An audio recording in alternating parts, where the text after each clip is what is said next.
Millennial Philippines 2019 is brought to you by Potency, Mega Sound Smart Pro Videoke, Philippine Airlines, and Efficacent Oil.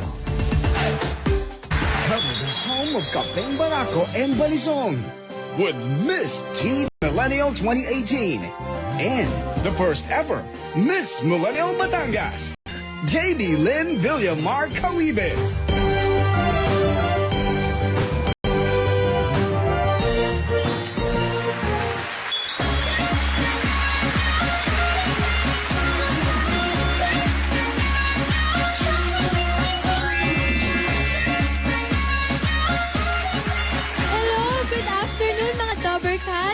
Ako po si J. Bilin Villamar Cawibes mula sa lalawigan ng magigiting at malalakas, lalawigan ng Batangas. Okay naman po, I'm feeling blessed na nandito po ako ngayon. Oo, kasi first time sumali ng Batangas sa Miss Millennial. How does it feel na ikaw ang unang representative ng Batangas for Miss Millennial Siyempre po, Philippines? nakakakaba.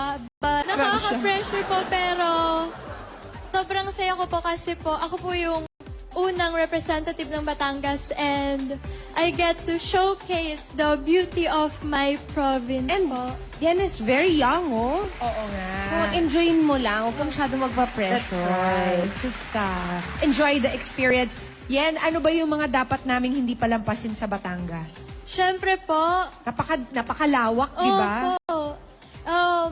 Siyempre sa Batangas po, you will experience the fun, food, and faith. Siyempre sa fun po, madami po kayong may enjoy na adventure sa Batangas. Kagaya po ng nakita nyo sa screen, yun pong windsurfing. Napakasaya po talaga niya. And sa food po, madami po kami niyan. Halina't tunghayan natin ang ganda at yaman ng aking probinsya. Sinsay na dine. Tara na sa bayan ng magigiting. Kapeng Barako at adventures na wagas. Sinsay na sa Batangas.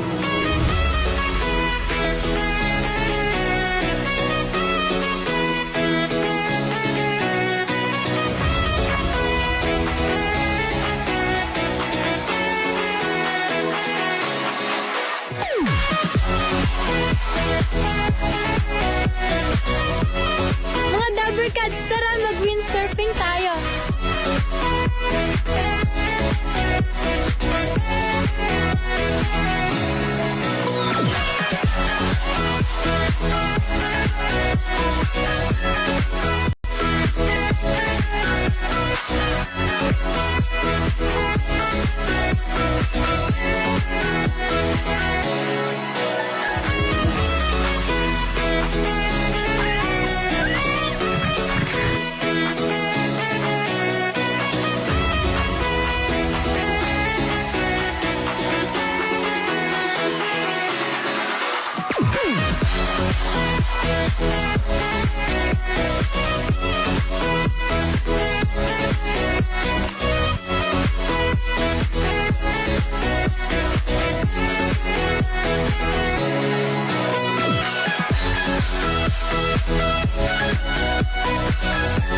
Hi Dabbercats!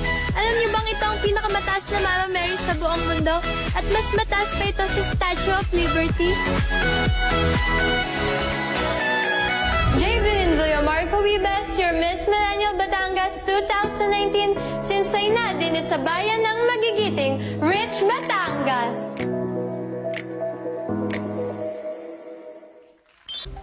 Yun nga po, nabanggit ko po kanina yung fun, food, faith. Dapat po talagang ma-experience nyo yung lahat. And nakita nyo naman po sa video na nabanggit ko na rin po kanina yung windsurfing po. And dapat nyo rin pong mapuntahan yung Monte Maria dahil it is the tallest statue of Mama Mary po. And mas mataas pa po siya sa Statue of Liberty. Monte Maria Shrine. How about sa food? Dahil po kilalang kilala na naman ang Lomi, gusto ko po sanang sabihin itong salabat po kasi natatangi po kasi talaga siya kasi po ang gumagawa po nung salabat namin sa Cuenca is yung mga PWD. Okay. Special pala yung At meron pang iba mga salabat na kakaiba yan. katulad ng santol jelly, dragon fruit wine. May jam na dragon fruit din. Maraming pasalubong si Yan sa atin today. And ano yung kumpitis? Kumpitis po is gawa po siya sa mani, tas may asukal. Ah, nako. So, ano siya, parang manamis-namis. Opo, matamis po siya.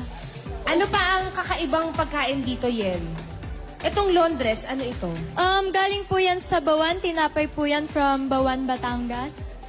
Madaming snacks, no? Oo, tsaka Ang parang... Batangas. Yes. At saka parang okay din tikman yung sinaing na tawilis. Di ba yung tawilis ngayon is Sa Batangas endangered lang po na? matatagpuan yung tawilis. Pwede nyo pong kontakin ang tourism po ng Batangas sa Facebook page nila, which is Batangas Tourism Office po and Cultural Affairs Office. So, mahahanap po. na natin yun sa internet. Opo. Sa mga Page Dabber po Cats, siya. Thank you sa mga kababayan ni Miss Millennial Batangas para sa mga pasalubong, lalo na sa tourism at local. si Miss Millennial Batangas sa kanyang social media account to know more about her province. Thank you, Yen. May regalo ka mula sa mga kasama namin naghahatid ng Miss Millennial Philippines, katulad na lamang ng gift pack from Potency, the beauty of immunity. Meron ka rin video clip player from Megasound Smart Pro Video Clip. Experience music and more with more than 18,000 built-in songs. Free 2-year song update and with mobile karaoke app controller. Ang Miss Millennial Philippines ay inihatid din ng Efficacent Oil, araw-arawin mo. And Philippine Airlines. Fly with Philippine Airlines, the heart of the Filipino. Maraming salamat din sa H&M Clothing for Yen's outfit. Iniimbitahan ko po kayong lahat na puntahan, masaksihan at tuklasin ang natatanging ganda ng aking probinsya.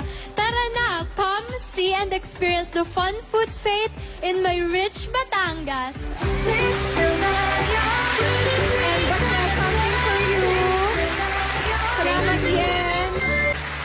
Bukas, mabibighani naman tayo sa ganda ng Heritage Province of the Philippines, ang Ilocos Sur. Dito lang yan sa Miss Millennial Philippines 2019.